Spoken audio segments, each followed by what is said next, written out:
Hürmetli yığınakları emdi muhakim yığınımızın ikinci bölümü ötümüz. Bu bölümün temisi zamanvi texnika, fırsatlar, hırslar ve Uygur halkının kelgüsü. Bu bölümge Doktor Erkin Sıdık efendim mesul buludu. Doktor Erkin Sıdık efendim atalmış Şinjan Üniversitesi'de elektrik injenerliği kasbida okugan. Keyin Kaliforniya Üniversitesi Davis'ta fiziki kasbiga ve magistrlik unvoniga ve elektrik injenerliği kasbida doktorluk unvoniga erishgan. U NASA'nın reaktiv harakatlantirish tajribaxonasida yuqori darajalik optika injeneri bo'lib ishlagan ve tashqi planetlarni bevosita bayqash uchun ilg'or olam teleskoplarini taraqqiy qildirishga to'hfa qo'shgan. U hozir keyingi avlod orbita energiya supalarini taraqqiy qildirishga markazlashgan olam texnikasi shirkatida bosh optika injeneri bo'lib ishlayotdi. O xizmat jarayonida 100 dan ortiq tadqiqot maqolasi ve 4 parcha kitob yozgan. Shundaqla 3 Amerika patentining avtori. Buningdan boshqa yana ko'p mukofotlarga erishgan bo'lib, uning ichida NASA olam qatnashi qonuniy mukofotimi bor. O Uyg'ur akademiyasining qurg'uvchilarining biri, shundaqla Uyg'ur loyiha fondining qurg'uvchisi va raisi, hamda Dunyo Uyg'ur qurultayining yuqori darajalik maslahatchisi. Erkinka sahne sizga qoldi amsa. Rahmat. Rahmat. Katı tanıştırışıp gitti. O 4 kitap emas, 4 book chapterleri İngilizce. Kitaptaki bir bab. Ben bu penaltısını başlaştım burun azırakça yeni azırlık dünyada neymişler bu atıda kısıkça depirey.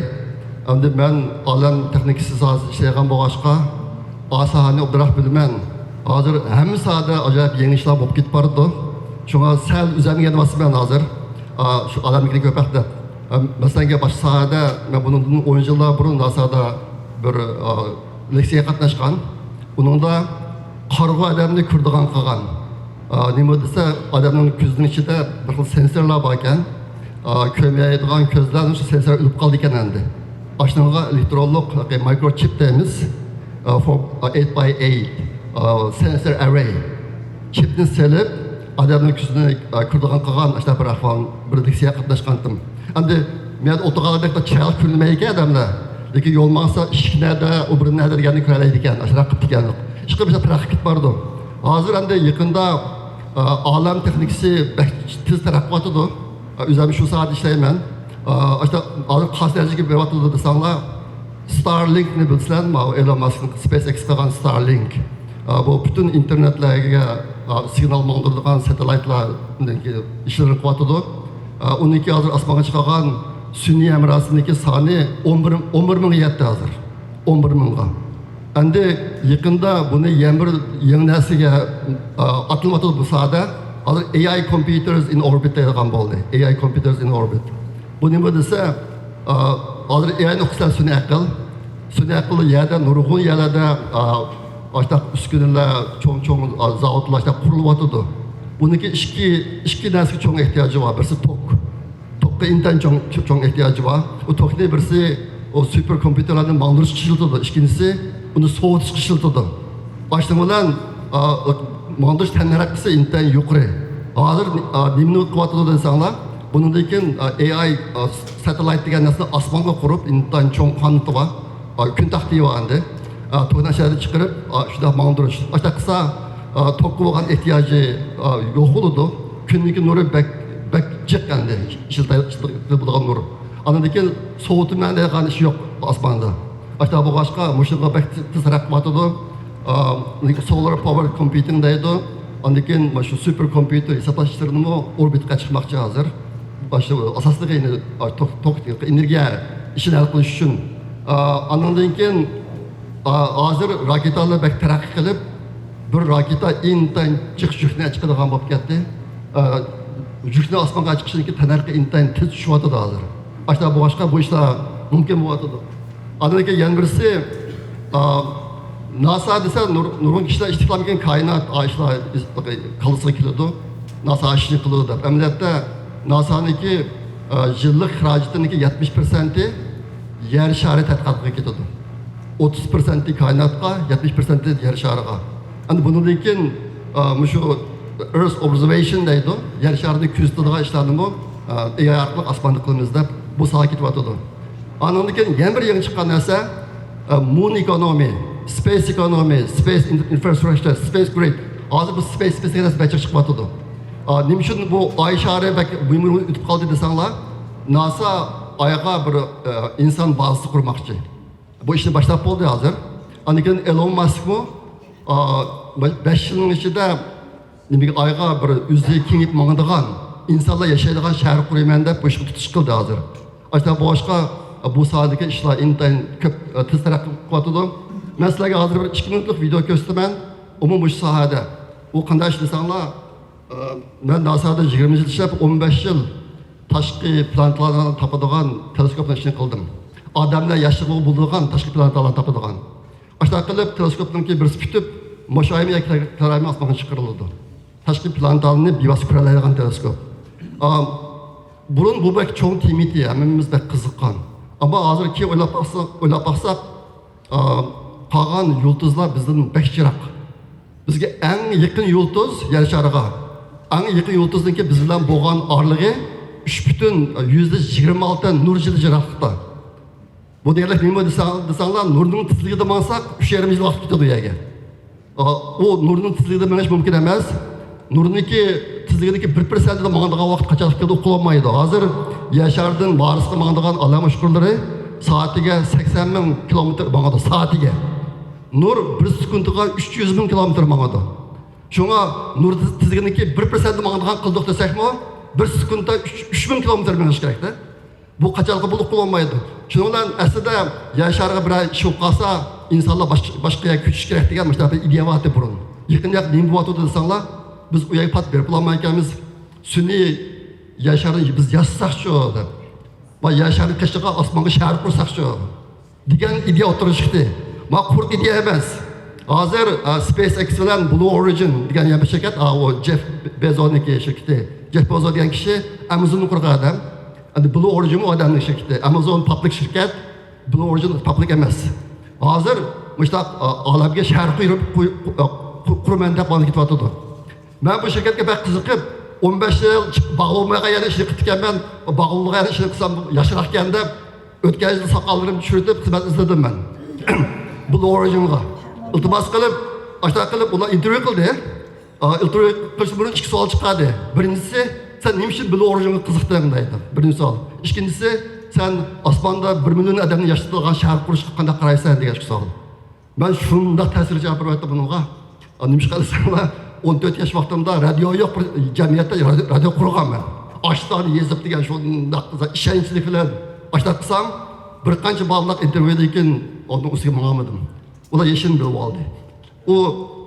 U yer ishlash uchun qanday 10 yil ishlashim kerak. Men uncha ishlayolmayman. Shunga bir necha vaqt ishlaydi.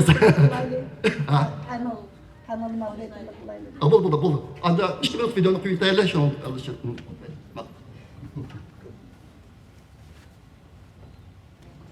Mesela panelini başlayalım.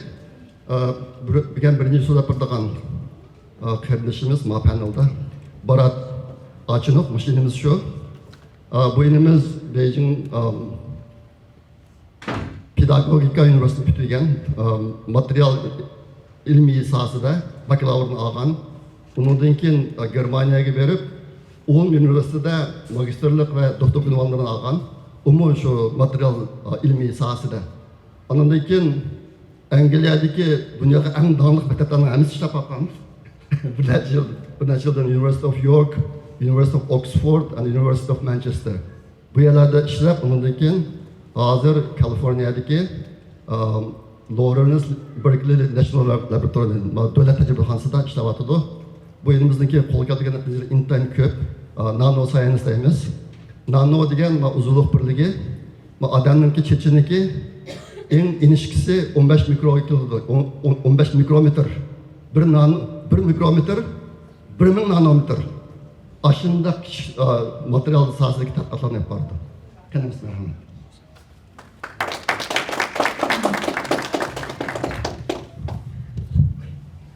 Kechiringlar ama biz o'zimizning kasbiy ilmiy yig'inlardan buncha jiddiyleşmedim. Hozir ajoyib bir jiddiylik tayyorlab ketibman.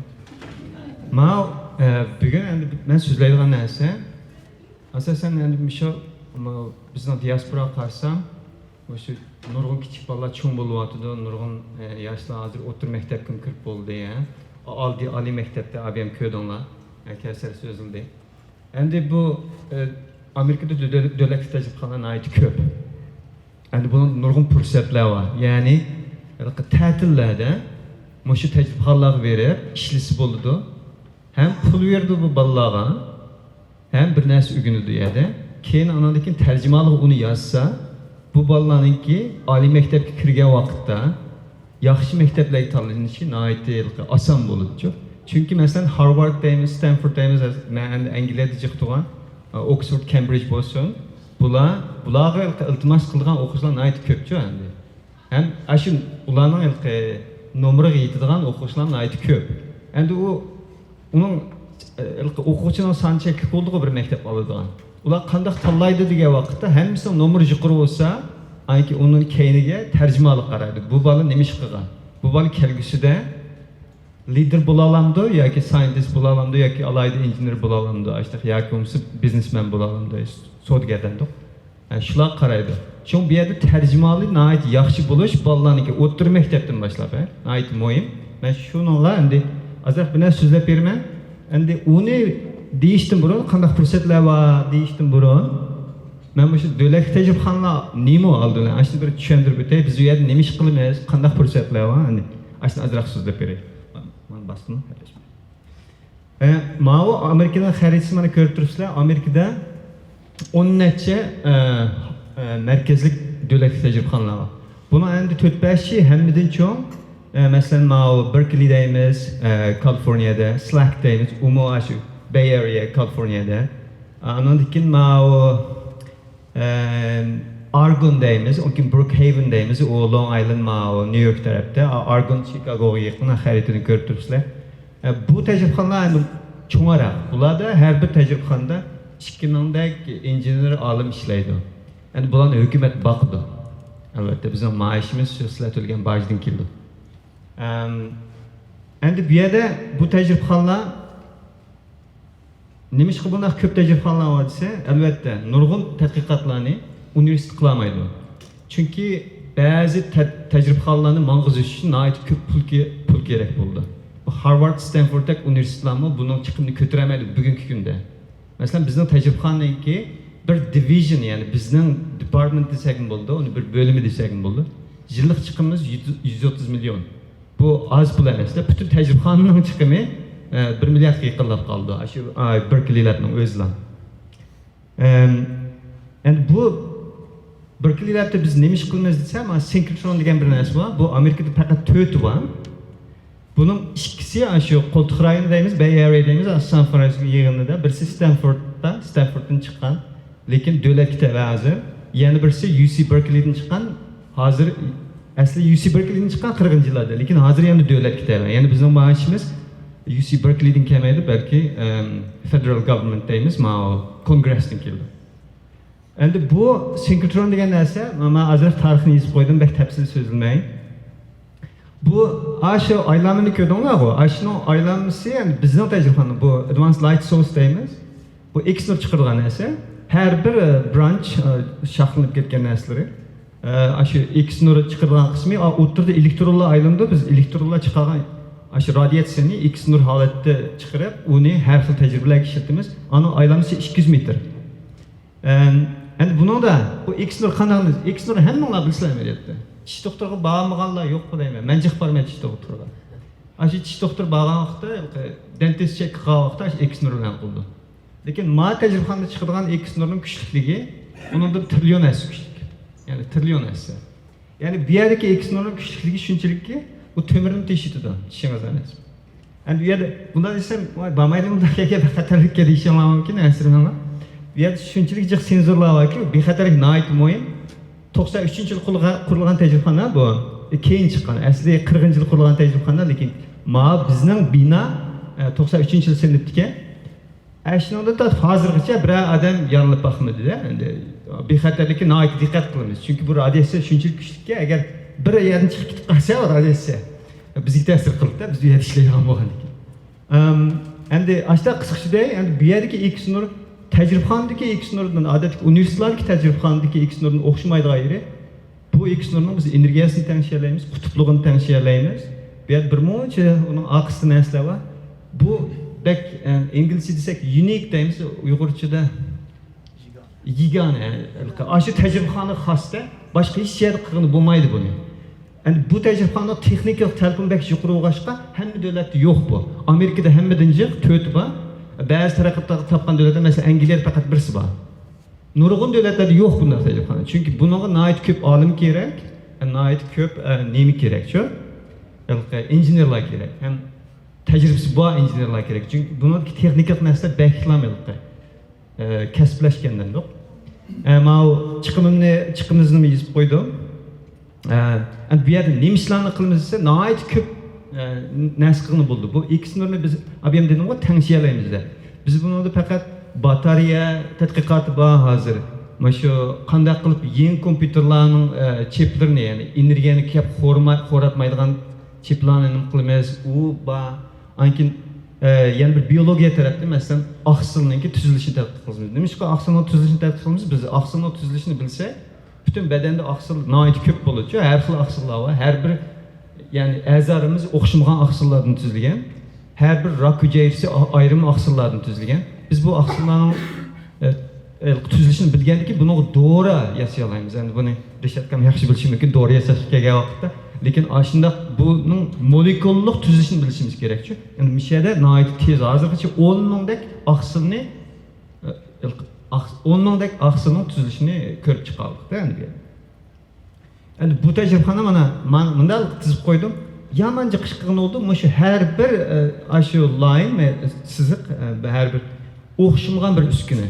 Hem shu birdan bir uskunada bu uskunalar boshqa yerda yo'q. Bu üskünü buzulup kalsa fakat bizle onşalayımız. Hiç kim kep bizge onşap veremeydi. Yani aşı tecrübxanda layelinip, aşı tecrübxanda kuraştırılgan üskünler. Yani bazat situaqıl bulmaydı deyli. Ferrari'den kıymette bular. Yasılışı. Yani her bir üskünüge neç milyon kitidir. Yasılışı yıllar. Endi ben üzerinden şahsen azraq temisinde bir de vaktim açtı küçük barda. Ma enerjiya endi çoğun mesele hazır. Yani ma AI çıkandan beri bu texmo nait çoğun mesele olup kaldı da. Mesela siz hazır ChatGPT'ni işletiyorsunuz, Gemini'ni işletiyorsunuz. Siz her bir sual sorgan vakitte, her bir nesini tüzetken vakitte onunla nurgu enerjiya gidiyor, siz onu görmeysiniz. Siz telefonunuzla oturuyorsunuz, lekin dünyanın yeni bir yerinde Google şirketi ya ki ChatGPT'nin ana şirketi, onların bir monte data center'ları var. Nurgu maşallah uyada aşı sizden sualınıza cevap veriş için aşı can köydürüp işleydi de nurgun enerjiya sarf qiladi. Endi tuniga tekshirsam, amaliyotda uncha olami jiq emas ekan. Masalan, bir savolga bir etgan choy qaynaydi desam, unda etgan choy qaynamaydi ekan. 10 bek tasrak bir savol so'rasangiz 10 wattdek sarf qiladi ekanda. 10 watt degan mikro o'choq 1000 watt. 1000 watt desak, ya'ni etgan choyning bir temimi qaynamaydi ekan o energiya. Lekin bundaq deb bu az energiya ketdi desak bo'lmaydi. Nurg'un inson qo'llanadi da uni. Har minut, har ba'zi shirkatlar nihoyatda yuqori sijilliqda qo'llanadi. Unda o'g'andikin, masalan Google shirkatining o'zi 1 yilda data center ketadigan toki 20 trillion watt kanda. U nihoyat masalan ayaga chiqib qo'ydim. Mana hozir shu nima data centerlarning, ya'ni shu bütün aşı kompüterler var, sizge aşı cevabını beriyotgan kompüterler var yerlerinki energiyanın to'liq sarfiyati hazır o bir yerga chiqib ketdi. Bu hatta Fransiya, hatta endi ko'rinmay qoldi. Fransiyaning yillik energiya nemisini ishib ketdi-da. Bu nihoyat xatarlik. Nima uchun xatarlik deymiz? Bu hozir endi boshlandi buchi. Bu mushtaq ishib mangda endi necha yil yani. Bu yerda nihoyat bir cho'ng energiya krizisi bor. Bu energiya krizini qanday hal qilamiz? Buning uchun shu biz mush kompüterningki mingisini o'zgartirishimiz kerak. Chunki hozir kompüter mana qo'yib qo'ydim, konarak kompüterlar olib qolsa tuxum pishib qoladi. Qizib. Bu qizg'anning hammasi isrof bo'lgan energiya. Biz shu hozir yangi bir mush odam mingisiga o'xshaydigan bir materiallarni kashf qilib, buni energiyaga bo'lgan nemisini tushunmoqchi. Chunki odam mingisi hozirgi kompüterlar nurg'un jihatdan odam mingisi eshib ketgan bilan bir narsani ashamadi. Nimaga desanglar, shu unum, energiya unum jihatdan. odamingizga intayin aziz energiya ishlatib nihoyat murakkab ishlarni qila oladi.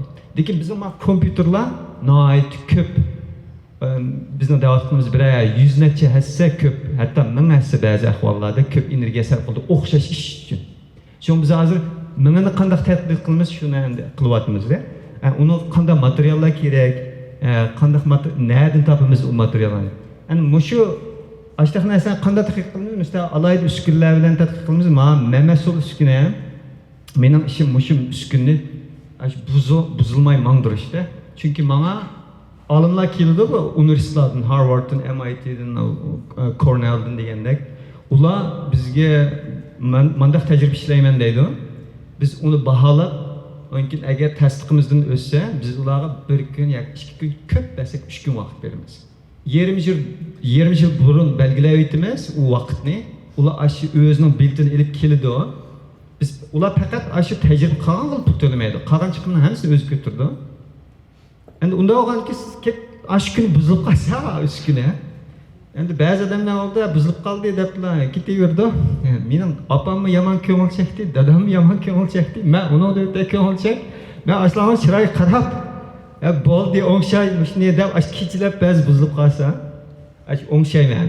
O'ngshay haltin bir startup tikaverasini. Ashta endi bu yerda jihlas ugunimiz lekin. Endi bu yerning bu ko'ngil chekning foydasi bor, ziyonini tatmaymiz. Bu maqola ko'p e'lon qilindi buningda.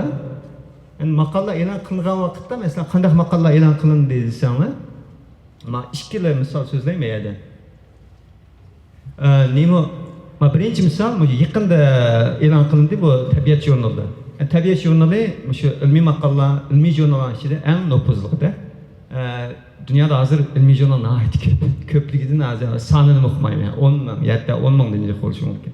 Endi bu Tabiat jurnali eng nopuzliq, hatto ba'zi universitetlarning butun universitet tarixida bir odammi tabiat jurnali maqola e'lon qilib bakkan ahvollar yo'qda ashtaqa nihoyatda tez. Yani yaqin bu nima deganda birinchisi desak, bu shu insonlar tishninki shu nanometr, mikrometr tuzilishidagi ilqish kristallari. Bu tishning eqvoqi inson bedenidagi eng qattiq qism. Bu kristal bu. Bu kristallning shu tuzilishi nihoyat murakkabda. Yani bular nima degandik biz desa, shu insonlar go'shtni qachon yeyishi, ham go'shtni qachon yeydi, pishiq go'shtni qachon yeydi, o'xshamagan insonlar ediki, ashlagan tishlarda. Bug'doy yeyishni qachon boshladi. Yani biz buni shu insonlarning avrishkisini elib, bir avrishga kimyodan kelgan 40 ming yillik eng mayaqdiki. Kimyo musiqasidan necha yil so'rab, uni oxiri elib, uni kesib, o tishni ko'rdik. Endi buni biz ashuna nim munosabatlashtirdik-ku.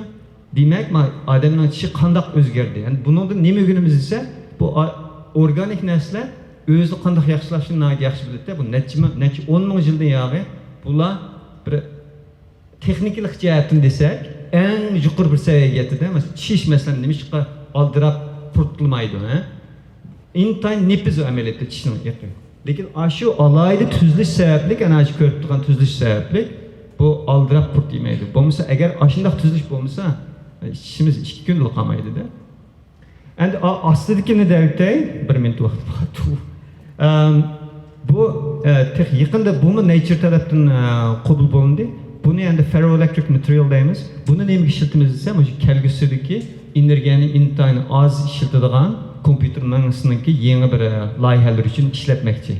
Yani o kompüter kaçan çıktı ben hazır sizlerge cevap veremeyim. 10 yıl geçiş mümkün, 20 yıl geçiş mümkün, hatta 50 yıl geçiş mümkün. Bunun neslen bir nesli iştez.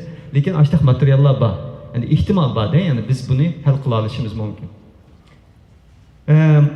Mavi yeni bir üskünte oldu bunu demek. Bu üsküne şöyle biz yeni maddelerden devamlı keşif kılmamız şu. Bu yeni maddeler kandak çıktı o. Bularning fizikal xususiyatlari qanday biz uni nimalarga ishlatamiz? Ashni qaraydi mana uskuna. Bu uskuna bizning tajribaxonadagi shu jurnal eng tez maqola e'lon qilgan bir uskuna bu. Eng aldirash. Endi mani azroq so'zlab aytay. Men o'zim vaqt uchun turinglar deb o'zim vaqtni ishga turgan bo'ldim. Bir minut. 15 minut vaqtim ajratib ketibdi. Ma'u endi biz shu tajribaxonada nimalarni ko'ramiz? Shu har xil hasharotlarni ko'ramiz. Hani birinler koyun ma paşa ma baştaki. Bu paşa üzerine bilsem Virginia'dakiler texnik yaxshi bildi değil mi paşını? Bu paşa ameliyatda siz paşını ademdek oylusunuz. Paşının aşı uçuşu her sekundda 600 mok qitim qanat qaqıdı. Bunun aşı hava onun için naiti çoğun qarışıqda. Xuddi bunu adamga silishsaq, xuddi men bir hasarning ichida minayotgandek bo'ladi ekan menda. Bu nihoyat cho'ng bir nima kuchda endi. Lekin pash shuni qarab kuchayaverdi, ya'ni shuni tutqizmay bizni. Anki yana birisi bu ash nashtrini qanday sanjiydi. Bu amaliyotda bir milligram narsa-da bu pash degan. Lekin bu teri odamning terisi pash uchun intayin bir tamdek narsa. O qanday teshib ash nashtrini ko'radi. Bu nef, qanni ameliyatda pash uchun intayin bir qo'yiq narsa, bir bizga suyuq narsa bilingan bilan o pash uchun intayin qo'yiq bir narsa. Endi bu agar bu texnikani biz mush pashni o'rganib, bu texnikani amaliylashtirasak, mana Shokirkan bor Teksasdagi neftni 2 kunda tugatamiz ekan. Ya'ni biz bu texnikalarga, mushu hasharotlarning texnikasidan shunchalik bir jiroqlikda. Yani biz bu tecrübanda muşlar qanday qildi buni o'rganamiz, ham buni tatbiqlab kelgusida nima yasmoqchi, ashta alaydi robotlarni yasmoqchi-da. Eng oxirgi slayman. Bu endi bu tecrübanda ashta fursatlar bor. Masalan, o'rta maktab o'quvchilari fursatlar bor, kollejda o'qiyotgan bolalar fursatlar bor, yozliq ta'tilda. Bular iltimos qilib bo'ldi. Bunda nimalar, turlar nihoyat ko'p. Chunki bolalarga danglar Hazır Gemini bağı, Gemini'den çıkıdı, qanday fursatlar var dedi. National Lab'da qanday fursatlar var dedi. Men üçün depçi. Anki iltimos qilib bo'ldi, albatta bir tanlashdan o'tdi, tanlanib qolsa, mesela men bir misol berib qo'ydim, bir Uyg'ur bola, shu 8 yil tutdi, bu bizning tajribamda bo'ldi. 8 yil tutganga $3000 berdi yanchiqqa. Har xil workshoplarni qildi, haqsiz nurg'un qanday leksiya berishni, qanday deymiz, tadqiqot qilishni o'rgatdi. O'rta maktab o'quvchilari. Endi bu bol dedi, men dedimda, "Mushunga iltimos qiling" desam, "Voy aka, bu Amerikalik yoki yeshil kartasi balog'illa bo'ladi ekan, menga tushmaydi ekan" deganda. Endi bu Amerikada byurokratlik bor, lekin hamma narsa bak byurokrat eslolmaydi, so'raganga hech kim urib ketmaydi sizni yoki birdan qilib ketmaydi.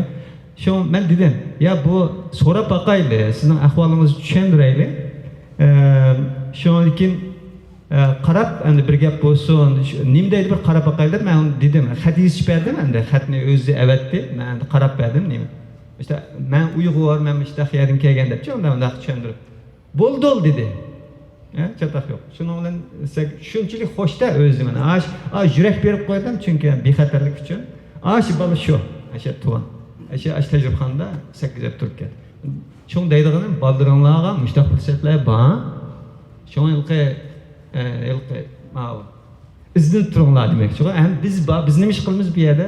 Biz ishlarda yordam beramiz. Boshqa yanchiqimizda jiq pul yo'q. Lekin mushtaq ishlarda biz yordam beramiz. Hatto bizning tajribalar kelsanlar bo'ldi. Cho'qim ashar ishlaydigan odam nima berish kerak sizga? Taklif etish kerak. Xalqqa vaqt kiralaysizlar. Men sizlarga ko'rsatib chiqalayman. Chunki unda tajribani haqiqatan o'zgacha endi ko'rishga arziydi. Farzandlarni kelsanlar bo'ldi. Xo'sh, men vaqtni xeyli ashirvatdan kechiraman.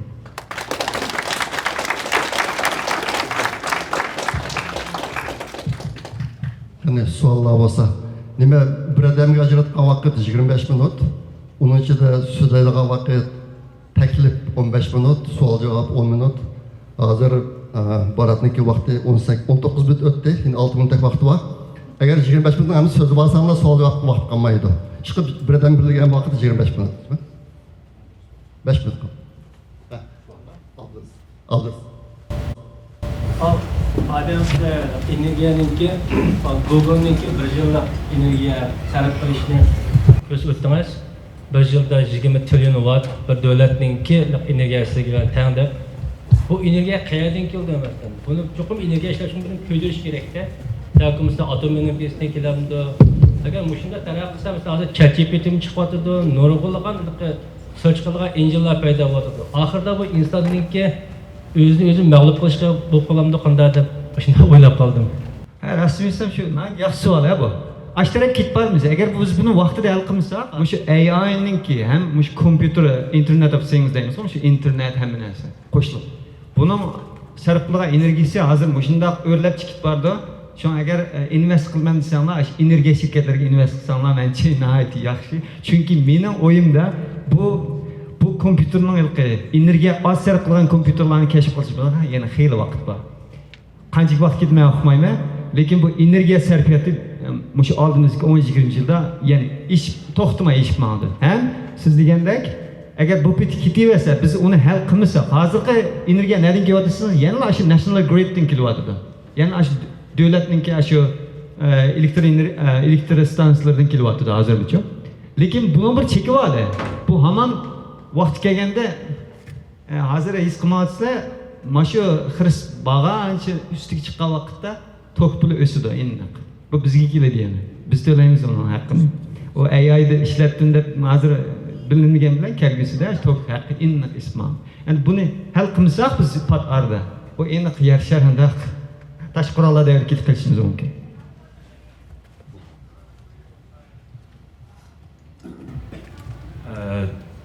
Nəhayət yaxşı bir nim oldu. Siz dövlətlik təcrübələrinin tarqılış əhvallarını deb ötdünüz. Sizin bilginiz oyunca dövlətlik təcrübələrdə qançılıq Uyğur işləydi? Yani birisi turdi aldın günüsü Facebook'a bir narsa yazıb qoyapdı. Şunu bir sorğum gəldi. Hazır məsələn Kanadada olsun, nurgun yerlerde orman otları vardı. Əlbəttə bunların nima bilan issiqlik, havanın issiqligi munosabatda bo'lish mumkin, lekin turdi buni shu database centerlarga bog'lab yozibdi. Shuningki, hamda energiya bilan munosabatli bo'lgandan keyin hamda nurg'un database centerlari mushtaq adam oz o'rmonliq yoki joylashganligini bilamiz. Mush o'tlarniki, mush database centerniki mush energiyaga bo'lgan ehtiyoji bilan munosabat bormi? Buni endi bu haqda başka sualına cevap vereyim, unutmayalım. Bu ben taza bilmeyeyim, ben bildiğim şu Berkeley'de ben var. Jefferson Lab'da benim bir ağinem var. O bağlama bir 2 yıl oluyor işler kılıyor. Argon'da bir hedimiz bağı deyim ya, hatalaşmışsam. Başka tecrübehanlarda Uyghur bağı mı bilmeyeyim. Oak Ridge'de bir sual mı? Onu bilmeyeyim kendime. Çünkü biz oxşamagan işlerini qilgandan keyin, men shu fizik işlerini bekrak bilmayman, fizikdan boshqalarni ancha bilib ketmayman. Ular nazariya qilganda biz yilqi lazer qilamiz, bizga o'xshamaydi, to'g'ri. Bunun təcrübəsini aytmışam. Endi ikkinchi savol. Accelerator qildi hozir. Fusion narsaniki. Yaxshi. U bek umum mo'yimsa, ash fusionni hal qila olsak, energiyani hal qilib ketamiz yana. Chunki fusionda bu energiya chiqarishini oid pokiz, ham pokiz manbachi u yadro elektr stansiyaga o'xshamaydi. Endi ikkinchi savolga kelsak, buni ham to'g'ri, ham azroq noto'g'ri desak bo'ladi savolga. Chunki jiq data centerlarni hozir shu Qozog'iston, Texas degandek yerga qilyapti.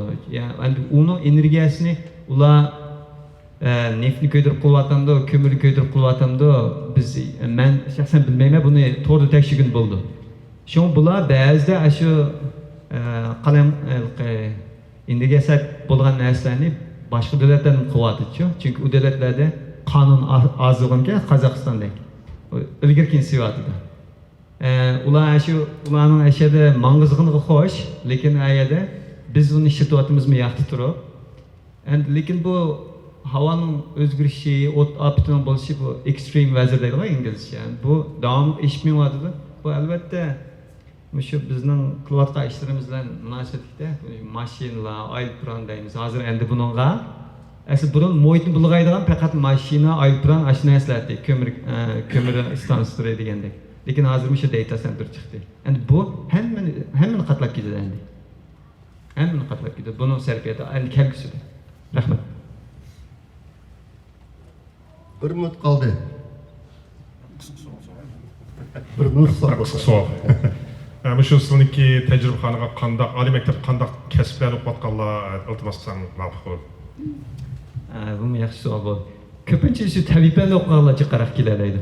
Lekin bizning hatto endi u cho'ng tajribaxoni bo'lgandan keyin bizni boshqa odamlar bo'yicha administration deydiku boshquradigan ularning ichida kotiblar bor ularning ichida yozarmanlar bor har bir masalan biz maqol e'lon qilsak uni xatga yetkazish uchun maxsus yozib beradigan odamlarimiz bor uni communication department deymiz ya'ni faqat tabiban bilan cheklanib qolmaydi ya'ni bakrak endi injenerlikda o'qigan fizik ximiya biologiya o'qiganlar jiqariq fursat bo'ldi lekin boshqa kasblarga yana fursat bor işte.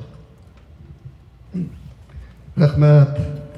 Barat inimizga yana bir qatim cho'q bilan